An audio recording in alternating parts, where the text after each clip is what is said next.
आप देख रहे हैं समाचार एजेंसी ऑफ इंडिया में साइन न्यूज।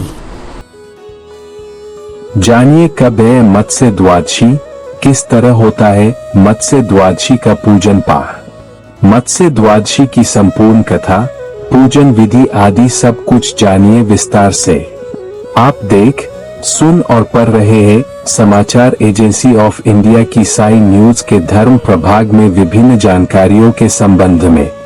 मत्स्यावतार, इसमें मत्स्य का अर्थ होता है मछली का। भगवान विष्णु का अवतार माना जाता है, जो उनके 10 अवतारों में से सबसे पहला अवतार है। इस अवतार में भगवान विष्णु ने इस संसार को भयानक जल प्रलय से बचाया था। साथ ही उन्होंने हयग्रीव नामक दैत्य का भी वध किया था, जिसने वेदों को चुराकर सागर की गहराई में छिपा दिया था। अगर आप भगवान विष्णु जी एवं भगवान श्री कृष्ण जी की आराधना करते हैं और अगर आप विष्णु जी एवं भगवान कृष्ण जी के भक्त हैं, तो कमेंट बॉक्स में जय विष्णु देवा, जय श्री कृष्ण, हरिओम तत्सत, ओम नमो भगवते वासुदेवाय नमः लिखना न भूलिए। मत्स्य, नारायण और मनु के बारे में जानिए। एक बार इस पृथ्वी पर मनु नामक पुरुष हुए। वे भगवान विष्णु के परम भक्त। एक बार वे सुबह के समय सूर्य नारायण को अर्घ्य दे रहे थे, तभी एक मछली ने उनसे कहा कि आप मुझे अपने कमंडल में रख लो। दया और धर्म के अनुसार इस राजा ने मछली को अपने कमंडल में ले लिया और घर की ओर निकले। घर पहुंचते तक वह मत्स्य उस कमंडल के आकार का हो गया। राजा ने इसे एक पात्र पर रखा, परंतु कुछ समय बाद वह मत्स्य उस पात्र के आकार की हो गए। अंत में राजा ने उसे समुद्र में डाला तो उसने पूरे समुद्र को ढक लिया।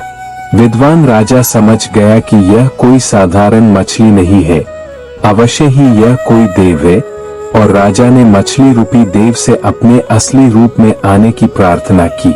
राजा की प्रार्थना पर नारायण प्रकट हुए और राजा से बोले कि हे राजन, आज से 7 दिन बाद पृथ्वी पर जल प्रलय होगी।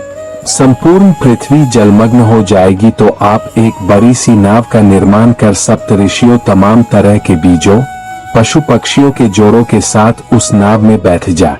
समय आने पर मैं बड़ी मछली बनकर आपकी नाव के निकट आऊंगी, तो आप वासुकी नाग की रस्सी मेरे सींग पर डाल देना।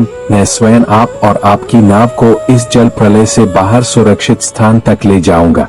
भगवान के निर्देशानुसार राजा ने समस्त सामग्री एकत्र कर नाव का निर्माण कर उसमें सभी चीजों और सप्तऋषियों के साथ बैठ गए। नियत तिथि पर जल प्रलय हुई। चारों तरफ जल ही जल दिखाई पड़ता था। नाव में बैठे राजा बहुत डरे हुए थे, तो सप्तऋषियों ने राजा को हावस बंधाया और नारायण की प्रतीक्षा करने को कहा। कुछ समय पश्चात एक बड़ी मछली नाव के इर्द गिर्द चक्कर लगाने लगी। इस मछली के मस्तक पर एक बड़ा सींग दृष्टिगोचर हो रहा था और राजा ने, जैसे भगवान ने चंद में ही निर्देश दिया था, वासुकी नाग की रस्सी बना इस सींग पर डाल दी। अब यह मछली नाव को अपार जल में इधर उधर घुमाती रही और राजा सत्यव्रत मनु मत्स्य रूपी नारायण से प्रश्न करते रहे और मत्स्य रूपी नारायण उनके इन प्रश्नों का उत्तर देते रहे। मत्स्य भगवान और राजा सत्यव्रत मनु के बीच यह संवाद मत्स्य पुराण के रूप में सनातन धर्मियों के बीच स्थित है। मत्स्यावतार में ही नारायण ने हयग्रीव नामक दानव से वेदों का उद्धार भी किया और हयग्रीव का वध कर वेद पुनः परमपिता ब्रह्मा जी की दिए। इस तरह किया सृष्टि का निर्माण। जल प्रलय के बाद सृष्टि में जब जल ही जल था, तब ठोस भूमि की स्थापना के लिए भगवान मत्स्य सागर के तल में जाकर रमीई ला। इस रमीई को जल में मिलाकर जैसे दूध से दही बनाते हैं, उसी प्रकार से जल से ठोस भूमि का निर्माण किया गया और इस तरह सृष्टि के फिर से निर्माण हो सका। इसलिए सृष्टि के निर्माता और रक्षक मत्स्य भगवान को मत्स्य जयंती पर श्रद्धालुजन विशेष रूप से स्मरण करते हैं और पूजते हैं। मत्स्य, नारायण और हयग्रीवासुर की कथा जानिए। एक बार सृष्टि रचयिता ब्रह्मा जी ने वेदों का निर्माण किया। ब्रह्मादेव के निद्रामग्न होने के पश्चात हयग्रीवासुर नाम का एक दैत्य वेदों को चुरा कर ले गया, जिससे संसार में पाप और अधर्म छा गए। ब्रह्मादेव ने ये बात भगवान विष्णु को बताई।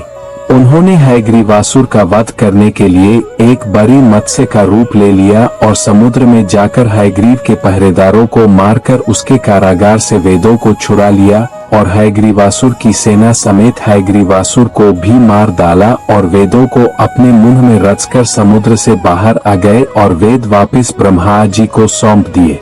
मत्स्य रूप में करते हैं भगवान निवास। मत्स्य भगवान के बारे में पुराणों में बताया गया है कि कार्तिक मास में भगवान विष्णु जल में मत्स्य रूप में निवास करते हैं। यही वजह है कि बहुत से श्रद्धालु कार्तिक मास में मछली खाना बंद कर देते हैं। भगवान मत्स्य के प्रति आभार और श्रद्धा प्रकट करने के लिए श्रद्धालुजन चैत्र शुक्ल द्वितीया तिथि को मत्स्य जयंती मनाते हैं। हिंदू धर्म में भगवान विष्णु की पूजा का विशेष महत्व माना जाता है। ऐसी मान्यता है कि जो भी व्यक्ति सच्चे मन से विष्णु देव की आराधना करता है, श्री हरि उसकी सदैव रक्षा करते हैं। यही वजह है कि विष्णु देव को जगत का पालनहार भी कहा जाता है। भगवान विष्णु ने मनुष्यों की रक्षा के लिए सबसे पहले धरती पर मत्स्य अवतार लिया था। जिस दिन भगवान विष्णु ने अवतार लिया था उसे मत्स्य द्वादशी के नाम से जाना जाता है। मार्गशीर्ष माह के शुक्ल पक्ष की द्वादशी तिथि को मत्स्य द्वादशी मनाई जाती है, जो इस साल 12 दिसंबर को मनाई जाएगी। इस दिन भगवान विष्णु के पहले अवतार मत्स्य रूप के पूजन का विधान है। मत्स्य द्वादशी पूजा विधि जानिए। मत्स्य द्वादशी के दिन सुबह उठकर स्नान करें। इसके बाद पूजा घर की साफ सफाई करें। सफाई करने के बाद एक साफ आसन पर पीला वस्त्र बिछाकर विष्णु देव की प्रतिमा को स्थापित करें। फिर उन्हें चंदन, हल्दी, फूल और धूप अर्पित करें। बाद में भगवान विष्णु को भोग लगाकर विष्णु के मंत्रों का जाप करें और फिर आरती करें। आरती के बाद अपने घर परिवार के लोगों को प्रसाद वितरित करके श्रद्धा पूर्वक प्रसाद ग्रहण करें। ऐसी मान्यता है कि जो भी भक्त सच्चे मन से इस दिन भगवान विष्णु की आराधना करता है, उसकी सभी मनोकामनाएं पूरी होती है और भगवान विष्णु सभी परेशानियों से उसकी रक्षा करते हैं। मत्स्य द्वादशी व्रत से मिलते हैं ये लाभ।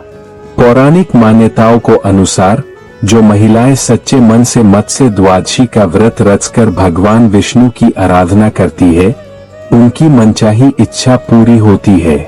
पति और संतान को उत्तम स्वास्थ्य की प्राप्ति होती है, साथ ही घर में भी सुख शांति आती है। इसके साथ ही मत्स्य द्वादशी का व्रत रखने से मनुष्य को ब्रह्मलोक की प्राप्ति होती है। हरि ओम। अगर आप भगवान विष्णु जी एवं भगवान श्री कृष्ण जी की आराधना करते हैं और अगर आप विष्णु जी एवं भगवान कृष्ण जी के भक्त हैं, तो कमेंट बॉक्स में जय विष्णु देवा, जय श्री कृष्ण, हरिओम तत्सत, ओम नमो भगवते वासुदेवाय नमः लिखना न भूलिए। यहाँ बताए गए उपाय, लाभ, सलाह और कथन आदि सिर्फ मान्यता और जानकारियों पर आधारित है। यहाँ यह बताना जरूरी है कि किसी भी मान्यता या जानकारी की समाचार एजेंसी ऑफ इंडिया के द्वारा पुष्टि नहीं की जाती है। यहाँ दी गई जानकारी में निहित जानकारी विभिन्न माध्यमों, ज्योतिषियों, पंचांग, प्रवचनों, मान्यताओं, धर्म ग्रंथों, दंत कथाओं, किंवदंतियों आदि से संग्रहित की गई है।